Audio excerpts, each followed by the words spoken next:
Hello আমার ছোটো বন্ধুরা, সুমি একাডেমি থেকে আমি কাকুলি বলছি। 2025 সাল শেষ হতে আর মাত্র 20 মিনিট সময় বাকি আছে। এখন বাজে 11:40। খুবই ইচ্ছে করলো তোমাদের সঙ্গে 2025-এর আর একটা ভিডিও শেয়ার করতে। হেমেন্দ্র কুমার রায়ের যক্ষের গল্প থেকে একটা করে গল্প তোমাদের সঙ্গে শেয়ার করছি। 2025-এর শেষ গল্প, আর 20 মিনিটের মধ্যে আমি ভিডিওটা তৈরি করছি। শুরু করলাম। গল্পের নাম সাপে বর। সারা রাত জিনিসপত্র গুছিয়ে ভোরের মুখে ঘণ্টাখানেক গড়িয়ে যথাসময়ে আমরা বাড়ি থেকে বেরিয়ে পড়লাম। আমাদের দলে রইল বিমলের পুরানো কাজের লোক রামহরি ও আমার কুকুর বাঘা, দুটো বড় বড় ব্যাগ, একটা সুটকেস আর একটা ইকমিক কুকার ছাড়া বিমল আর কিছু সঙ্গে নিতে দিলেন না।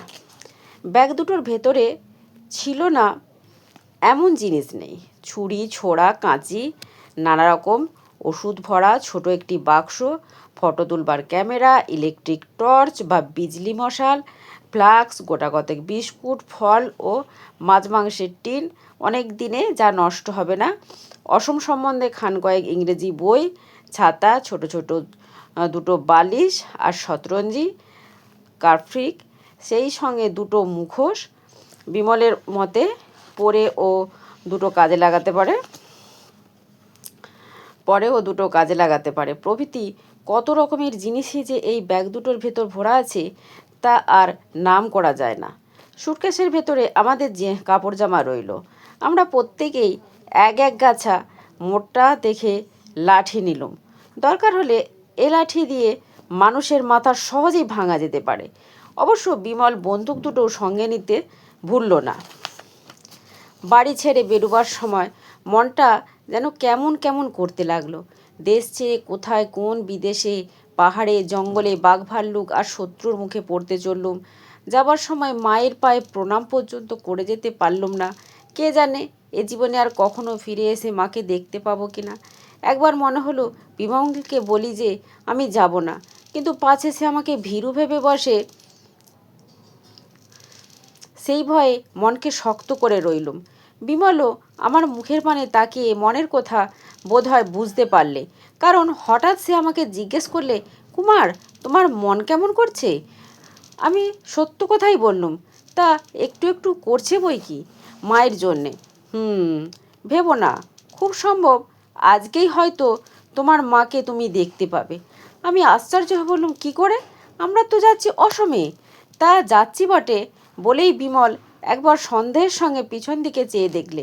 তার চোখ মুখের ভাব উদ্বিগ্ন। সে নিশ্চয়ই দেখছিল শত্রুরা আমাদের পিছু নিয়েছে কিনা, কিন্তু কারুকেই দেখতে পাওয়া গেল না।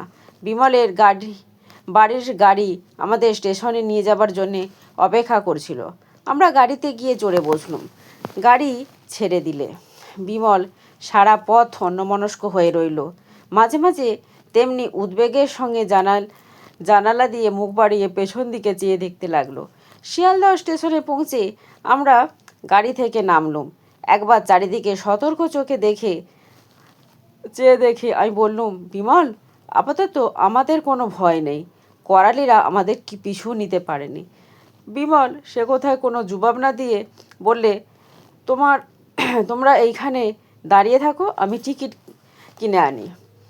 টিকিট কিনে ফিরে এসে বিমল আমাদের নিয়ে স্টেশনের ভিতর গিয়ে ঢুকলো। বাঘাকে জন্তুদের কামরায় তুলে দিয়ে এলো। বাঘা বেচারি এত লোকজন দেখে ভড়কে গিয়েছিল। সে কিছুতেই আমার সঙ্গ ছাড়তে রাজি হলো না। শেষটায় বিমল শিকল ধরে তাকে জোর করে টেনে হিঁচড়ে নিয়ে গেল।